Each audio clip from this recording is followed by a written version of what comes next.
नमस्कार विद्यार्थी मित्रांनो, इयत्ता 9वीच्या सर्व विद्यार्थी मित्रांचं आपल्या युट्यूब चॅनलवर सहर्ष स्वागत आहे। तर मुलांनो, आपल्याला वास्तव संख्या या प्रकरणातील सराव संच 2.2 या व्हिडिओमध्ये शिकायचं आहे। यामधले जास्तीत जास्त प्रश्न आपण या ठिकाणी घेण्याचा प्रयत्न करूया बेटा। तर पहिला प्रश्न आहे 4 वर्गमुळात 2 ही संख्या अपरिमेय आहे हे सिद्ध करा, आणि दुसरा प्रश्न आहे 3 अधिक वर्गमुळात 5 ही संख्या अपरिमेय आहे हे सिद्ध करा। म्हणजे ह्या दोन्ही संख्या अपरिमेय आहेत। या ठिकाणी आपल्याला ह्या दोन्ही संख्या अपरिमेय आहेत हे दोन विविध प्रश्नांमध्ये सिद्ध करायचं आहे मुलांनो।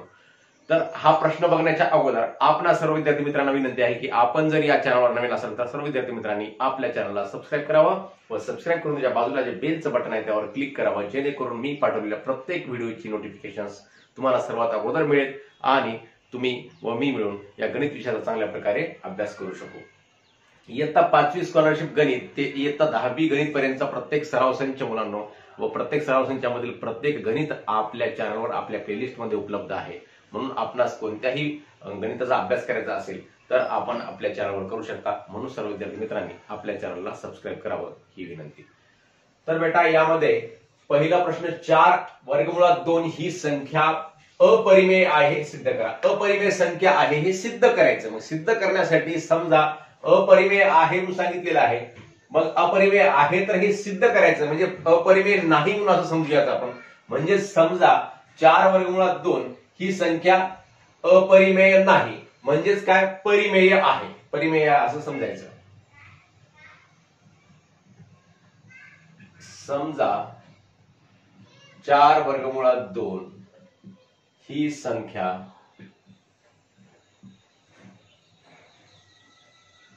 अपरिमेय नाही, म्हणजेच अपरिमेय नाही म्हणजेच काय आहे बेटा, परिमेय आहे, म्हणजेच परिमेय आहे।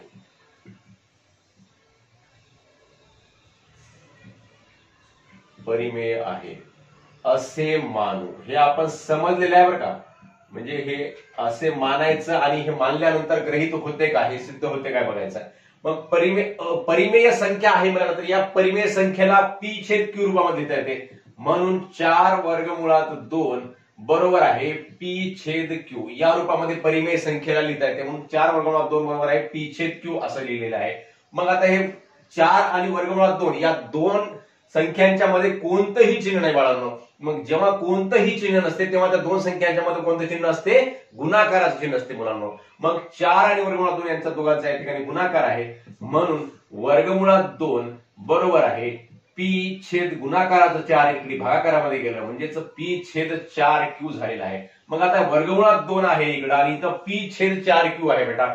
मग वर्गमुळात 2 ही संख्या परिमेय आहे का अपरिमेय आहे, तर आपणास माहित आहे वर्गमुळात 2 ही संख्या कशी आहे, अपरिमेय आहे। मग इकडची संख्या कशी आहे, परिमेय आहे। मग इकडची संख्या अपरिमेय आणि इकडची संख्या परिमेय आणि दोघांच्या मध्ये बरोबरीचे चिन्ह असं होऊ शकते का मुलांनो, होऊ शकत नाही। म्हणजेच आपल्याला याचं स्पष्टीकरण खाली लिहावं लागते, परंतु वर्गमुळात 2 ही अपरिमेय संख्या आहे। वर्गमुळात 2 कशी आहे, अपरिमेय संख्या आहे, अपरिमेय संख्या आहे। म्हणून वर्गमुळात 2 बरोबर p/4q या समीकरणात काय वाटते, इथं असं लिहिल्यानंतर याची विसंगती वाटते। या समीकरणात काय वाटते बेटा, विसंगती, संगती वाटते का कोणत्या याच्यामध्ये, विसंगती वाटते, संगती वाटत नाही। या समीकरणात विसंगती वाटते। म्हणून विसंगती काय वाटते, कारण इकडची संख्या अपरिमेय आणि इकडची संख्या कशी आहे, परिमेय आहे, म्हणून याच्यामध्ये विसंगती वाटते। म्हणून 4 वर्गमुळात 2 ही संख्या कशी आहे, अपरिमेय आहे। म्हणजेच ही अपरिमेय आहे, वर्गमुळात 2 अपरिमेय आहे, म्हणजेच ही संख्या कशी आहे, इकडची संख्या जर परिमेय असेल, ही संख्या जर परिमेय आहे आणि इकडची कशी आहे, अपरिमेय आहे, म्हणजेच या संख्येला आपण काय बोललेलं आहे, 4 वर्गमुळात 2 ही संख्या कशी आहे, मग अपरिमेय संख्या आहे।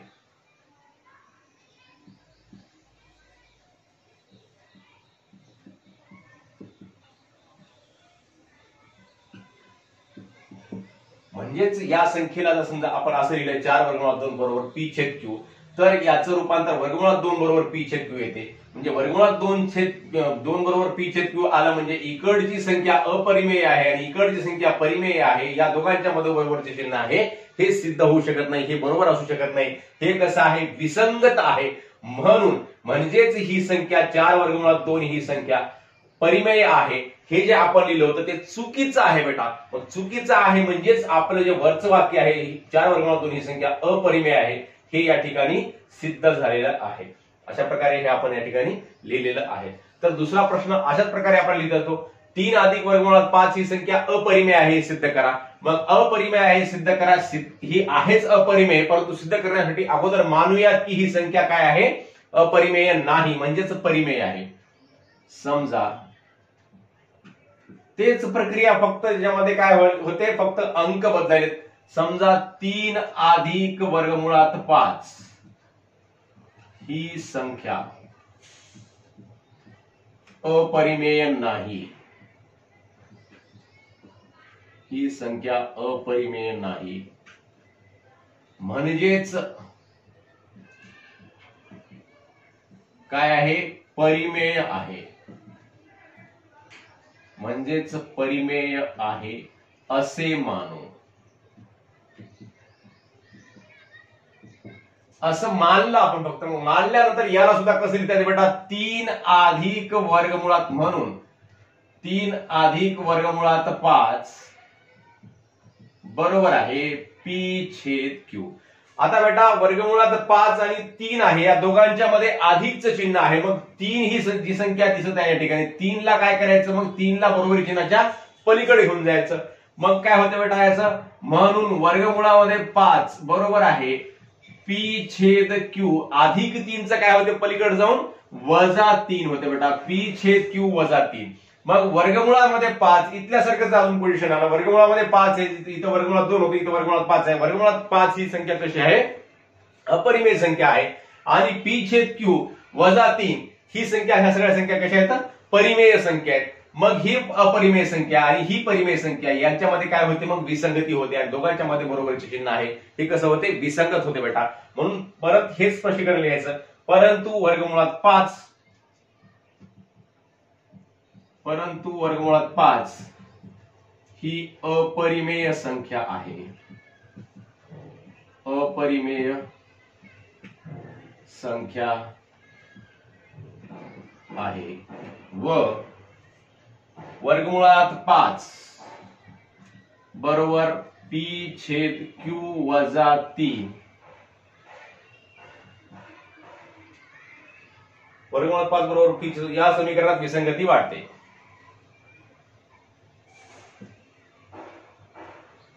या समीकरणात काय वाटते, विसंगती वाढते, विसंगती वाढते. म्हणून 3 अधिक वर्गमुळामध्ये 5 ही संख्या अपरिमेय आहे. अतिशय सोपा प्रश्न आहे, परंतु आपल्याला थोडासा अवघड वाटतो. कसं सिद्ध करायचं बाबा, तर अतिशय सोपा आहे. 3 अधिक वर्गमुळात 5 ही संख्या अपरिमेय आहे, हे सिद्ध झालेलं आहे. सोपं बाबा आहे. ही संख्या अपरिमेय सांगितलेलं आहे, अपरिमेय नाही असं समजायचं. आणि अपरिमेय नसल्यानंतर जे समीकरण तयार होते ते समीकरण तयार करायचं. मग समीकरण तयार झालं, काय झालं, या ठिकाणी इकडं अपरिमेय संख्या आली आणि इकडं परिमेय संख्या आली, दोघांच्या मध्ये बरोबरीचे चिन्ह आले.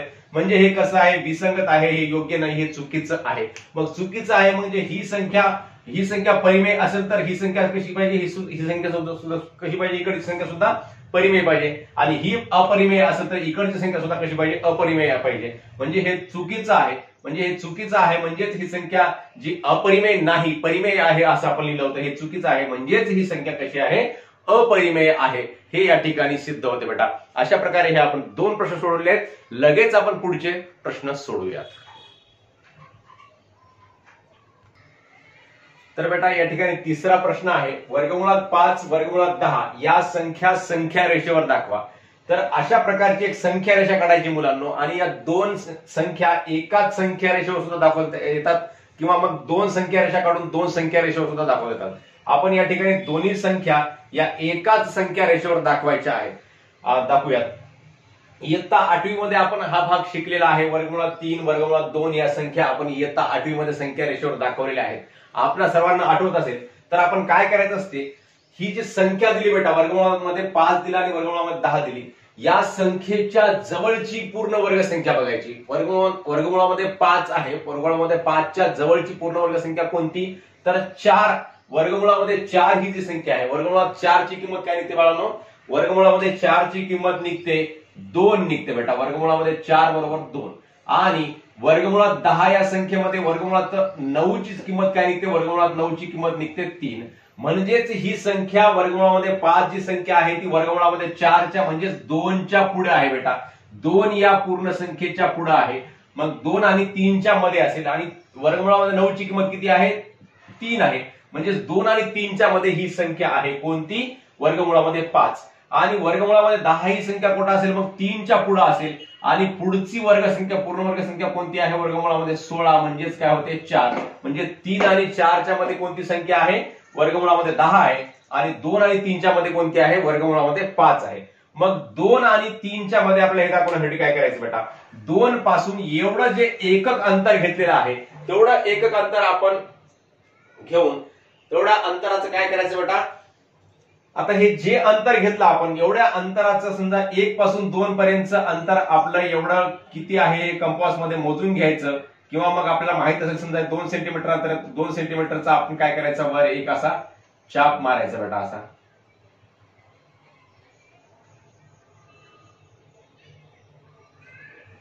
असा चाप मारल्यानंतर मग काय करायचं, या चाप मधून आपण एक लंब काढायचा या 2 वर.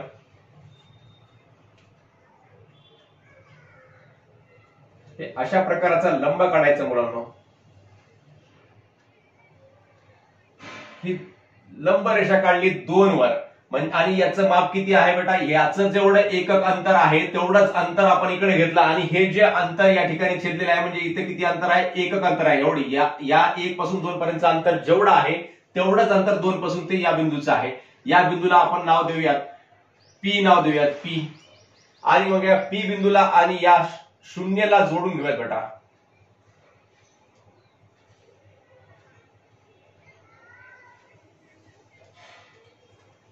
पी बिंदूला आणि आपण शून्यला आपण या ठिकाणी काय केलं बेटा, जोडून घेतलेलं आहे. म्हणजेच याचं अंतर किती आहे, आता हे ओ आहे समजा, या बिंदूचं नाव ओ आहे, या बिंदूचं नाव क्यू आहे, क्यू. मग ओ क्यूचं अंतर किती आहे बेटा, length of O Q, length of O Q बरोबर आहे 2 एकक आहे. म्हणजेच 2 एकक आहे. आणि लेंथ ऑफ पी क्यू किती आहे, 1 एकक आहे. म्हणजेच लेंथ ऑफ ओ क्यू किती आहे बेटा, लेंथ ऑफ ओ क्यू बरोबर आहे लेंथ ऑफ ओपी बरोबर आहे लेंथ ऑफ ओपी चा वर्ग. म्हणजे पायथागोरसचा या ठिकाणी त्रिकोण तयार होतो, काटकोन त्रिकोण तयार होतो. आणि पायथागोरसचा जे नियम आहे, पायथागोरसचा सिद्धांत या ठिकाणी लागू होतो. म्हणजेच कर्णाचा वर्ग बरोबर आहे पायाचा वर्ग अधिक उंचीचा वर्ग. म्हणजेच लेंथ ऑफ ओपी चा वर्ग बरोबर आहे लेंथ ऑफ ओ क्यू चा वर्ग अधिक लेंथ ऑफ पी क्यू चा वर्ग बरोबर आहे. या ठिकाणी किंमत काय होते, ओ क्यू ची 2 आहे. 2 एकक म्हणजेच 2 चा वर्ग अधिक पी क्यू किती आहे बेटा, 1 आहे. म्हणजेच 1 चा वर्ग. म्हणजेच 2 चा वर्ग किती 4 आणि 1 चा वर्ग किती 1 बरोबर आहे. या ठिकाणी ओपी चा वर्ग किती झाला बेटा, हे 5 झालेला आहे बेटा. किती झालेला आहे, म्हणजेच ओपी चा वर्ग 5 आहे. लेंथ ऑफ ओपी चा वर्ग 5. म्हणून लेंथ ऑफ ओपी किती मग आता आहे, लेंथ ऑफ ओपी बरोबर आहे वर्गमुळामध्ये 5 येते बेटा. म्हणजे ओपी चा वर्ग 5 आहे तर लेंथ ऑफ ओपी किती आहे, वर्गमुळामध्ये 5. म्हणजे याचं अंतर किती आहे बेटा, वर्गमुळामध्ये 5 अंतर आहे. मग वर्गमुळामध्ये 5 हे अंतर घेऊन आपण काय करायचं, आता एवढ्या अंतरावर हे वर्गमुळामध्ये 5 अंतर आहे बेटा, हे आपल्याला कळालं. मग वर्गमुळामध्ये 5 अंतर हे आपण असं कंपास मध्ये घ्यायचं आणि कंपास मध्ये एवढं अंतर घेऊन या ठिकाणाहून काय करायचं, असा चाप काढायचा बेटा, असं चाप किंवा कंस काढायचा म्हणायला. मग हे जे अंतर इथपर्यंत वर्गमुळामध्ये 5 होतं बेटा, ते अंतर या ठिकाणी इथे खाली आलेलं आहे. म्हणजेच हे अंतर किती झालं या ठिकाणी, या बिंदूला आपण नाव देऊयात वाटल्यास आर नाव देऊयात आर, आणि या आर बिंदू जवळ हे अंतर किती झालेलं आहे आता वर्गमुळामध्ये 5 झालेलं आहे बेटा. हे समजून घ्या. अशा प्रकारे आपण संख्या रेषेवर वर्गमुळामध्ये 5 ही संख्या दाखवली. आता पुढची संख्या कोणती दाखवायची बेटा, 10 ही संख्या दाखवायची आहे. मग 10च्या जवळची पूर्ण वर्ग संख्या तुम्हाला आता जसं सांगितलं कोणती आहे, 9 आहे. 9 ही पूर्ण वर्ग संख्या आहे, म्हणजेच हे वर्गमुळामध्ये 9 ची किंमत किती आहे बेटा, 3 आहे. वर्गमुळामध्ये 9 ची किंमत किती आहे, 3 आहे. म्हणजे 3 आणि 4च्या मध्ये हे 10 येईल. तसंच मग काय करायचं आपण, 3 वरून 1 सेंटीमीटर हे जे अंतर आहे, एक एकक अंतर आहे, तेवढं अंतर घेऊन परत काय करूयात आपण या ठिकाणी वर एक चाप काढूयात.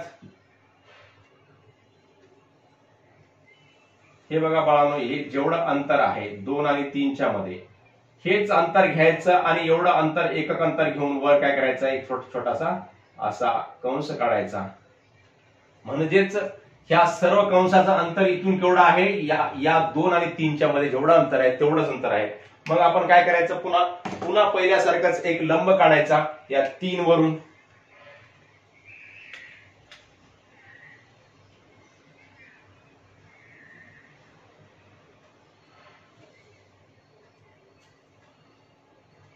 तीन वरून लंब काढला. आता याचं अंतर किती आहे बेटा, 1 एकक आहे. आणि मग आता याला आणि या ओ बिंदूला जोडून घ्यायचं. आपण एकाच संख्या रेषेवर काढतो बेटा. तुम्हाला 2 संख्या रेषा तुम्ही वेगळ्या सुद्धा काढू शकता किंवा एका सुद्धा काढू शकता. असं 2 स्वतंत्र संख्या रेषा काढून आपल्याला सांगितलेलं नाही. मग आता याच्यामध्ये काय होते बेटा, इथं कसं होते बघा बरं. आता लेंथ ऑफ, याला नाव देऊयात यस नाव देऊयात, यस वाटल्यास. आणि हे काय आहे, टी आहे, टी. लेंथ ऑफ ओटी बरोबर आहे किती आहे बेटा, 3 आहे. आणि लेंथ ऑफ टीएस किती आहे, 1 आहे. आणि लेंथ ऑफ आपल्याला काय काढायचं आता, ओएस काढायचंय. ओएस बरोबर किती, मग लेंथ ऑफ ओएस चा वर्ग बरोबर आहे, म्हणजेच लेंथ ऑफ ओएस चा वर्ग म्हणजे या बाजूचा वर्ग म्हणजेच कर्णाचा वर्ग बरोबर आहे लेंथ ऑफ ओटी चा वर्ग अधिक लेंथ ऑफ टीएस चा वर्ग. तर बेटा ओटीचा वर्ग म्हणजे ओटी किती आहे, या ठिकाणी 3 आहे. 3 एकक आहे म्हणजे 3 चा वर्ग होतो. 3 चा वर्ग अधिक टीएस चा वर्ग म्हणजे टीएस किती आहे बेटा, 1 आहे. 1 एकक आहे म्हणजेच 1 चा वर्ग होतो. बरोबर आहे 3 चा वर्ग 9 आणि 1 चा वर्ग 1 बरोबर आहे किती होते बेटा, या ठिकाणी 10 होते. म्हणजेच लेंथ ऑफ ओएस चा वर्ग 10 होतो. म्हणून लेंथ ऑफ ओएस काय होतं बेटा, तर वर्गमुळामध्ये 10 होतो. म्हणजे ओएस चं माप या ठिकाणी किती आलेलं आहे, तर हे वर्गमुळामध्ये 10 आलेलं आहे बेटा, वर्गमुळामध्ये 10.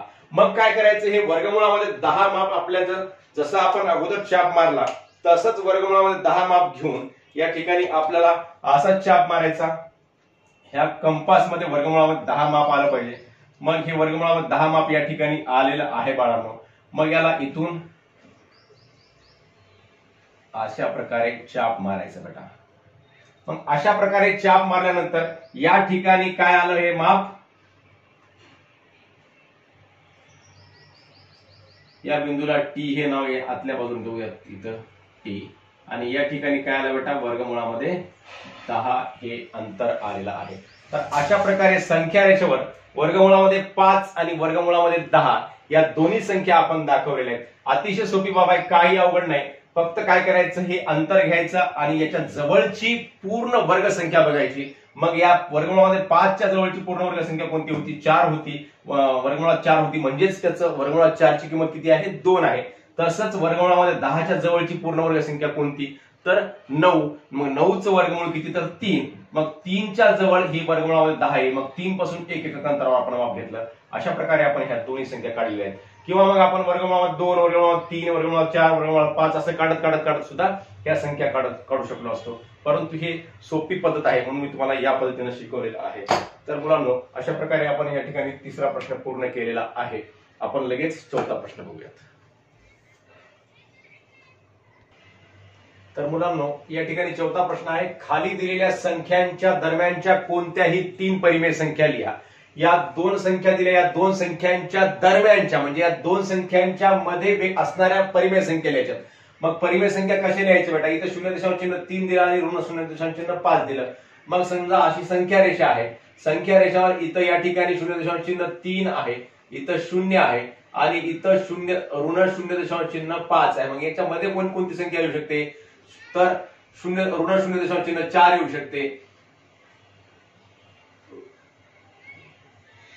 0.3 आणि ऋण 0.5 यांच्या दरम्यानच्या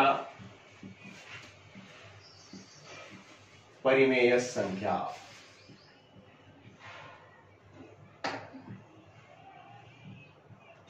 तर बघा बेटा, या दोघांच्या मध्ये किती संख्या येऊ शकतात? तर ऋण 0.4 येऊ शकते, ऋण 0.3 येऊ शकते, ऋण 0.1 येऊ शकते, ऋण 0.2 येऊ शकते, तसंच 0.1 येऊ शकते, 0.2 येऊ शकतात. म्हणजे अशा विविध संख्या येऊ शकतात. आपण कोणत्याही लिहू शकता. आपण कोणत्याही 3 संख्या लिहायच्यात आपल्याला. ऋण 0.4 कॉमा ऋण 0.2 कॉमा 0.1 या 3 संख्या या ठिकाणी लिहिलेल्या आहेत. तुम्ही अशा अनंत संख्या लिहू शकता, अशा अनंत संख्यामध्ये निघू शकतात. म्हणजे अनंत म्हणजे कसं बेटा? तर 0.3 जी संख्या दिली म्हणजे 0.3 म्हणा समजा वाटल्यास याला 0.3 लाच आपल्याला 0.30 लिहिता येते, 0.300 लिहिता येते. तसंच ऋण 0.5 म्हणजेच ऋण 0.5 ला आपल्याला ऋण 0.50 लिहिता येते, ऋण 0.500 लिहिता येते. अशा प्रकारे लिहून आपल्याला म्हणजे ऋण 0.30 झालं आणि ऋण 0.50 झालं. मग या दोघांच्या मध्ये किती संख्या निघतील? तर जवळपास 80 संख्या निघतील. तर अशा प्रकारे आपण या 2 संख्यांचं रूपांतर सममूल्य अपूर्णांकामध्ये दुसऱ्या जर केलं तर आपल्याला याच्यामधल्या विविध संख्या सुद्धा असंख्य संख्या सुद्धा काढता येतात. परंतु आपल्याला या ठिकाणी 3 काढायचे फक्त, म्हणून याच्यामध्ये आपल्याला सरळ 3 निघतात. म्हणून आपण या ठिकाणी 3 काढलेले आहे बाळा. हे तुम्हाला समजण्यासाठी काढलेलं आहे, तुम्हाला हे काढत बसण्याची आवश्यकता नाही. तसंच 2.3 आणि ऋण 2.33 याच्यामध्ये काय आहे ते बेटा बघा बरं. ऋण 2.3 आता ऋण 2.3 आणि ऋण 2.33 याच्यामध्ये जर बघितलं असेल तर 3 0 आणि 3 मध्ये 31 आणि 32 दोनच संख्या निघतात. तर असं करायचं नाही आपल्याला. ऋण 2.3 बरोबर आहे ऋण 2.30 असं सुद्धा याला आपण लिहू शकतो. आणि हे दोन्ही कसे आहेत बेटा? या दोघांची किंमत कशी आहे? समान आहे. या दोन्ही अपूर्णांकाला म्हणायचं सममूल्य अपूर्णांक, सममूल्य दशांश अपूर्णांक म्हणायचं. आणि दुसरी काय आहे? ऋण 2.33 म्हणजेच याला सुद्धा आपण कसं लिहू शकतो? ऋण 2.33 असं लिहू शकतो. मग इथं काय झालं? 30 आणि 33च्या मध्ये काय होते? 31 आणि 32 दोनच आले बाबा. मग आता याला आपल्याला अजून काय लिहिता येते? ऋण 2.300 लिहिता येते. आणि यालाच काय लिहिता येते? ऋण 2.330. आता बघा बेटा, याच्यामध्ये 30 आहे, 300 आहे, दशांश 300 आहे आणि इथं काय दशांश चिन्ह 330 आहे ऋण 2च्या पुढे. मग आता याच्यामध्ये जवळपास किती संख्या आल्या? 29 संख्या आली की नाही? बघा बरं बेटा. म्हणून आता इथल्या संख्या लिहायच्या. मग आता कोणत्याही 29 पैकी तुम्ही कोणत्याही संख्या लिहू शकता. ऋण 2.301 पासून ते ऋण 2.329 म्हणजेच इथपर्यंत आपण संख्या लिहू शकता. ऋण 2.3 आणि ऋण 2.33 यांच्या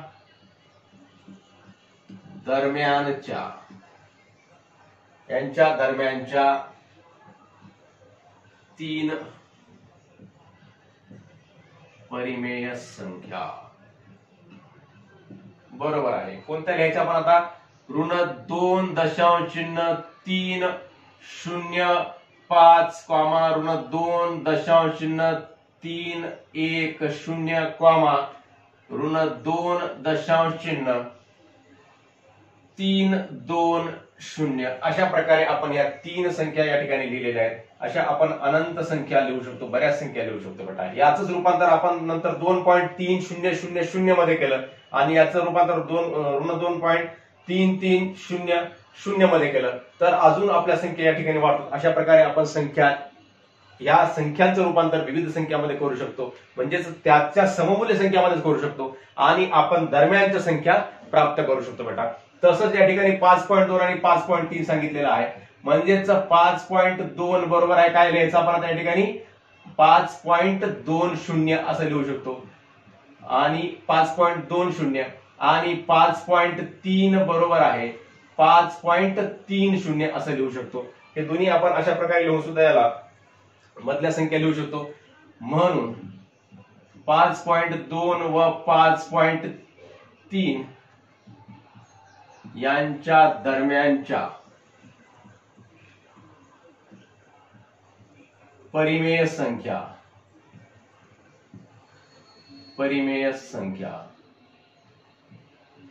बरोबर आहे काय लिहू शकतो आपण आता दोघांच्या मधल्या 5.21 5.22 5.23 5.24 अशा अनंत पण आपण संख्या लिहू शकतो. तसंच ऋण 4.5 आणि ऋण 4.6 यांच्यामधल्या सुद्धा तसंच लिहायच्या. ऋण 4.5 बरोबर आहे ऋण 4.50 आणि ऋण 4.6 बरोबर आहे ऋण 4.60. म्हणून ऋण 4.5 व ऋण 4.6 यांच्या दरम्यानच्या परिमेय संख्या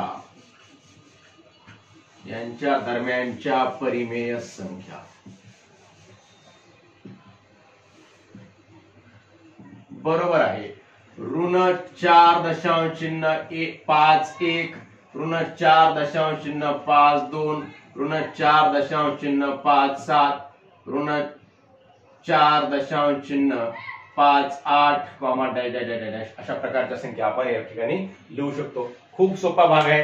दोन परिमेय संख्यांच्या दरम्यानच्या संख्या प्राप्त करणे अतिशय सोपं आहे. तुम्हाला सांगितलं काय करायचं, प्रत्येक परिमेय संख्येला 10 ने 100 ने गुणून आपण त्या संख्येला मोठं करू शकतो आणि सममूल्य दशांश पूर्णांक तयार करायचे आणि मग सममूल्य दशांश पूर्णांक तयार करून त्यांच्या दरम्यानच्या आपण असंख्य संख्या या ठिकाणी तयार करू शकतो बाळांनो. तर अशा प्रकारे आपण सराव संच 2.2 या ठिकाणी पूर्ण केलेला आहे. आपल्या सर्वांना हा व्हिडिओ आवडल्यास नक्की आपल्या मित्रांना शेअर करा व व्हिडिओवर लाईक व कमेंट सुद्धा अवश्य करा मुलांनो. धन्यवाद.